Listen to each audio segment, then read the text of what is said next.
नमस्कार, lead India के finance manager में आपका बहुत बहुत स्वागत है। मैं हूं doctor Taruna S Gaur. Finance की बात करते हैं। आज हम एक बहुत ही स्पेशल टॉपिक लेने जा रहे हैं जो है सिप, सिस्टमेटिक इन्वेस्टमेंट प्लान। ये क्या होता है, ये सही है या गलत, इस पर राय देने के लिए हमारे साथ स्टूडियो में मौजूद हैं विकास अरोड़ा जी, जिनका इस फील्ड में 20 साल का एक्सपीरियंस है और वो wealth management firm Uni assure के फाउंडर मेंबर हैं। नमस्कार विकास जी, आपका बहुत बहुत स्वागत है। नमस्कार मैम। आज का टॉपिक बहुत ही खास है क्योंकि इसकी चर्चा चारों तरफ होती है। सिप सिप सिप मैं हमेशा सुनती हूँ जब भी फाइनेंस की बात होती है। तो शॉर्ट में, अगर वैसे तो मैंने इसकी फुल फॉर्म बताई, लेकिन आप इसको सही तरीके से डिफाइन कीजिए कि सिप आखिर होता क्या है। जी, आज का हॉट टॉपिक है सिप, क्योंकि सिप जो है वो एक ऐसा इंस्ट्रूमेंट है जिसमें हम बहुत ही सेफली अपने रिस्क को मिटिगेट करते हुए अच्छी वेल्थ क्रिएट कर सकते हैं और अपने ड्रीम्स को और गोल्स को अचीव कर सकते हैं। तो बेसिकली म्यूचुअल फंड्स और सिप दोनों एक ही चीज़ हैं या अलग अलग चीज़ हैं? तो म्यूचुअल फंड्स के अंदर दो कैटेगरीज आती हैं, एक सिप जिसे हम सिस्टमैटिक इन्वेस्टमेंट प्लान बोलते हैं और एक लमसम इन्वेस्टमेंट। यानी किसी ने लमसम अमाउंट इन्वेस्ट करना है वन गो में, सपोज 1 लाख रुपीस, तो वो लमसम इन्वेस्टमेंट हो गया। और किसी ने 1000 पर मंथ या 2000 पर मंथ या so on and so forth कोई भी अमाउंट इन्वेस्ट करना है हर month systematically, as the name suggests, systematic investment and it's a plan. Because जब भी आप कोई इन्वेस्टमेंट कर रहे हैं एज ए वेल्थ मैनेजर, हमारा सजेशन होता है उसे हमेशा अपने किसी गोल से अटैच कीजिए। अच्छा। उसका रीजन ये है कि जब भी आप उसको किसी गोल से अटैच करेंगे तो इमोशनल रीजंस की वजह से वो आपका जो प्लान है वो कंटिन्यू रहेगा, उतने साल तक आप चला पाएंगे। दूसरा, एक 5 साल मिनिमम यदि आप इन्वेस्टेड रहते हैं तो आपकी वेल्थ क्रिएट होना शुरू होती है और कंपाउंडिंग अपना काम करना शुरू करती है। अच्छा, तो इसको हम चुनते हैं किसी बैंक या फाइनेंशियल एडवाइज़र के थ्रू। उसके बाद ये हमारा सिस्टमेटिकली 1 मंथ के अकॉर्डिंग इन्वेस्ट होता चला जाता है। लगता हमारा पैसा किस चीज़ में है, म्यूचुअल फंड्स में या फिर लमसम में, किस में लगता है, ये इन्वेस्ट किस में होता है? देखिए, जो भी इन्वेस्टमेंट हम म्यूचुअल फंड्स में करते हैं, चाहे हम एसआईपी में करें या लमसम करें, ये डिपेंड करता है कि हम कौन सा फंड चूज कर रहे हैं। फॉर एग्जाम्पल, हम इक्विटी फंड चूज कर रहे हैं तो इक्विटीज में इन्वेस्ट होता है। सपोज हम सेक्टोरल फंड चूज कर रहे हैं तो डिफरेंट सेक्टर्स में इन्वेस्ट होता है। फॉर एग्जाम्पल, मैन्युफैक्चरिंग फंड्स हैं और थीमेटिक फंड्स में हम इन्वेस्ट करते हैं तो अकॉर्डिंगली उस सेक्टर में इन्वेस्ट होता है। डेट फंड्स में हम इन्वेस्ट करते हैं तो जो हमारे सेफ इंस्ट्रूमेंट्स हैं मोस्टली उसमें इन्वेस्ट होता है। तो हर इन्वेस्टर की रिस्क एपेटाइट को समझ के हम उनको एडवाइस करते हैं कि उनका पोर्टफोलियो किस तरह से डिजाइन होना चाहिए। जब हम एक बार सिप को स्टार्ट कर देते हैं तो उस पर हम नज़र कैसे रख सकते हैं कि हमारा जो फाइनेंस है वो कितना सही दिशा में चल रहा है, या क्या बीच में उसकी दिशा को बदला भी जा सकता है? जी, यहाँ पे इन्वेस्टर का जो इन्वेस्टमेंट है उसमें एडवाइज़र का बहुत बड़ा रोल आता है, क्योंकि जब हमने इन्वेस्टमेंट करना शुरू कर दिया तो क्या मेरा जो गोल है मैं उसकी तरफ ठीक से चल पा रहा हूँ, क्या मुझे कोई डाइवर्शन लेने की ज़रूरत है, क्या मुझे एक फंड से दूसरे फंड में मूव करने की ज़रूरत है, ये एक प्रोफेशनल एडवाइज़र जो है टाइम टू टाइम गाइड करते हैं। सेकेंडली, जब आप इन्वेस्ट करते हैं तो दो तरीके से आप अपने इन्वेस्टमेंट को ट्रैक कर सकते हैं। या तो एक पर्टिकुलर एएमसी की ऐप, फॉर एग्जांपल आपने आईसीआईसीआई प्रूडेंशियल एएमसी में इन्वेस्ट किया तो आईसीआईसीआई प्रूडेंशियल की ऐप आपने डाउनलोड कर ली, वहां पे आपको वो अमाउंट इन्वेस्टेड दिखाएगा और करंट मार्केट वैल्यू दिखाएगा।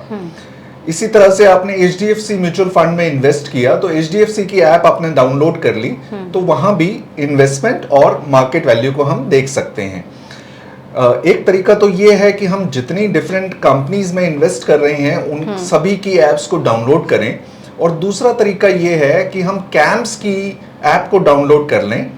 कैम्स की ऐप को डाउनलोड करने से 95% तक की कंपनीज, एएमसीज, उनके इन्वेस्टमेंट को हम वहीं ट्रैक कर सकते हैं। अच्छा, मतलब कैम्प्स कोई एक समेकित एक कन्वर्जन प्लेटफॉर्म है एक तरीके से, जहाँ पे अलग अलग बैंक की जो भी एप्स हैं वो एक साथ दिख सकती हैं। हाँ जी, वो जितनी AMCs 95% AMCs उसमें कवर हो जाती हैं। वहीं हम वन पॉइंट कॉन्टैक्ट है जहाँ पे हम टोटल इन्वेस्टमेंट देख सकते हैं, साथ ही साथ हम ब्रेकअप देख सकते हैं कि हर AMC में कितना अमाउंट इन्वेस्टेड है, कितनी उसकी मार्केट वैल्यू है, कितना % रिटर्न आया है और कितना हमने रिटर्न परसेंटेज वाइज अर्न किया है। तो इसमें मैंने आपसे ये भी जानना चाहा था कि हम इसमें बीच में दिशा बदल सकते हैं, मतलब हमने एक फंड को चूज़ किया, सपोज हमने SGFC चुना, अब उसमें हमने स्टार्ट कर दिया, अब हम चाह रहे हैं कि हम इसको बदल दें, ये डाउन गया या अप गया तो कोई बात नहीं, डाउन गया तो हम इसको कैसे चेंज कर सकते हैं? जी, वहाँ पे आप एडवाइज़र की हेल्प ले सकते हैं। यदि आपको लगता है कि ये आपकी एक्सपेक्टेशंस के हिसाब से परफॉर्म नहीं कर रहा है, तो हम उस फंड को जो है दूसरे फंड में मूव कर सकते हैं। अच्छा, सेम ही अकाउंट रहेगा? जी जी, यहाँ पे हमें जो इम्पोर्टेंट चीज़ है ध्यान रखने वाली वो ये होती है कि हमें टैक्सेशन देखना है कि टैक्सेशन जो है वो कितना लग रहा है। तो वो जो टाइमिंग है वहाँ पे हमारा प्रोफेशनल एडवाइजर जो है वो हमें गाइड कर सकते हैं। टैक्सेशन से मतलब मैं समझी नहीं, टैक्सेशन? जो भी प्रॉफिट हम अर्न करते हैं उसके ऊपर एक अच्छा, इनकम टैक्स वाला ही टैक्स है? इनकम टैक्स वाला टैक्सेशन पार्ट आता है। हाँ। तो ये हमें देखना होता है कि कितना अमाउंट हम किस टाइम पे मूव करें जिससे कि हमारा जो टैक्सेशन है वो मिनिमम रहे। ओके, मतलब इसकी सर्टेन टाइमिंग आप देखते हैं, तो वो तो फाइनेंस एडवाइज़र का ही काम है। इसमें जैसे कि हमने ये जाना कि हम सिप को स्टार्ट कर सकते हैं, अलग अलग बैंक्स या फिर जो फंड्स हैं उनकी ऐप्स को हम डाउनलोड कर सकते हैं, उनको हम समेकित एक जगह पर कैंप्स के थ्रू देख सकते हैं। तो इसको किस तरह से करना चाहिए ये थोड़ा सा आप शॉर्ट में अगर बता दें कि सिप को स्टार्ट कैसे करें, उसको आप कैसे ऐप को देखें और किस तरह से अपने फंड को ग्रो करता हुआ देखें। जी, सबसे पहले इसमें हमें प्रोफेशनल एडवाइज़र के साथ बैठ के अपने गोल्स डिस्कस करने चाहिए कि मुझे कितने साल में कितना अमाउंट मुझे चाहिए और मैं कितना अमाउंट हर मंथ एलोकेट कर सकता हूँ। तो जैसे हमने सपोज जैसे मैंने एग्जांपल दिया कि किसी की सैलरी 10,000 पर मंथ है तो उन्हें एटलीस्ट 30% यानी 3,000 पर मंथ इन्वेस्ट करना चाहिए। ठीक है। तो यदि वो अपने अर्ली 20s में है तो वो पूरा अमाउंट एलोकेट कर सकते हैं इक्विटी में। यदि वो अर्ली 30s में है तो मे बी 70 to 80% इक्विटी में और रिमेनिंग अमाउंट डेट फंड्स में। ओके। इसी तरह से सो ऑन एंड सो फोर्थ, जैसे जैसे एज बढ़ती जाती है हमारी रिस्क एपेटाइट कहीं ना कहीं कम होती जाती है क्योंकि हम उतना रिस्क नहीं लेना चाहते बढ़ती हुई एज के साथ। उस हिसाब से हम अपना जो प्लान है उसे वर्कआउट कर सकते हैं। और जैसा मैंने बताया जब हमने इन्वेस्टमेंट शुरू कर दिया उसको हम इन एप्स या कैम्प्स की ऐप के थ्रू हम मॉनिटर कर सकते हैं। ये कैम्प क्या गवर्नमेंट ऐप है या कोई एक ऐसे ही प्राइवेट उस तरह की? जी, गवर्नमेंट ऐप है। अच्छा, मतलब ये कुल मिला के सेफ है जो आपको सही रिजल्ट्स दिखाती है। एब्सोल्युटली। थोड़ा सा अगर हम सजेशन दें, आप एक फाइनेंशियल एडवाइज़र हैं, 20 सालों से आप इस फील्ड में हैं, तो अगर आप दर्शकों को थोड़ा एडवाइस करें कि वो कौन कौन से गोल को पूरा कर सकते हैं। कई लोगों का सपना होता है कि वो कार खरीदें, तो क्या वो ऐसा पूरा कर सकते हैं कि इस सिप में इन्वेस्ट किया और वो अपना सपना पूरा कर सकते हैं? जी बिल्कुल, ये बहुत अच्छी बात आपने पूछी। मैं बताना चाहूँगा कि गोल्स जनरली दो तरह के होते हैं। एक होते हैं नेगोशिएबल गोल्स और एक होते हैं non negotiable goals. Negotiable goals वो होते हैं जहाँ कहीं ना कहीं हम उस गोल के साथ नेगोशिएट कर सकते हैं। For example buying a fancy car, एक ऐसी महंगी कार खरीदना जो मेरा ड्रीम है, या कोई एग्जॉटिक वेकेशन कि मैं वर्ल्ड टूर में जाना चाहता हूँ, या मैं ग्रीस में जाना चाहता हूँ, या मैं इटली का टूर करना चाहता हूँ, या मेरा वर्ल्ड टूर का सपना है। ये ऐसे नेगोशिएबल गोल्स हैं जो थोड़ा ऊपर नीचे भी हों तो चलेगा। कुछ ऐसे गोल्स होते हैं जो नॉन नेगोशिएबल गोल्स होते हैं।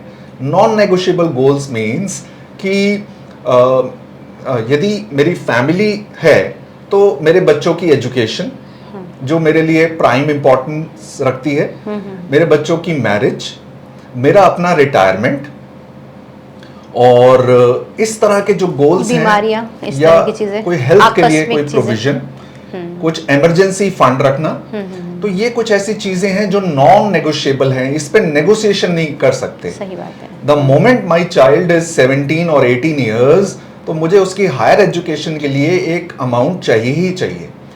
आज यदि एक नॉर्मल एमबीए 10 से 15 लाख कॉस्ट करता है, तो हो सकता है 10 साल बाद यही अमाउंट इसी इन्फ्लेशन की वजह से 20 से 25 लाख हो। तो ये अमाउंट मुझे चाहिए ही चाहिए, तो इसका प्रोविजन मुझे आज ही करना चाहिए। ओके, तो इस तरह से प्लान करके चलेंगे तो ना सिर्फ अपने ड्रीम्स पूरे कर सकते हैं, अपने ख्वाहिशें जो सबकी होती हैं, लग्जूरियस ख्वाहिशें, वो पूरी हो सकती हैं, और नॉन निगोशिएबल ज़रूरतें भी इससे पूरी हो सकती हैं। आप सर हमारे स्टूडियो में आए और आपने इसको इतने अच्छे तरीके से समझाया, उसके लिए बहुत बहुत धन्यवाद। हम उम्मीद करेंगे कि अगर कोई दर्शक चाहे तो वो हमें कमेंट बॉक्स में लिख कर पूछ सकते हैं अपने सवाल, और इन्वेस्टमेंट का रुख और तरीका सीख सकते हैं। बहुत बहुत धन्यवाद sir. Thank you so much ma'am. इस वीडियो को लाइक करें, हमारे चैनल को सब्सक्राइब करें। हमारे वीडियो सबसे पहले देखने के लिए बेल आइकन प्रेस करना ना भूलें।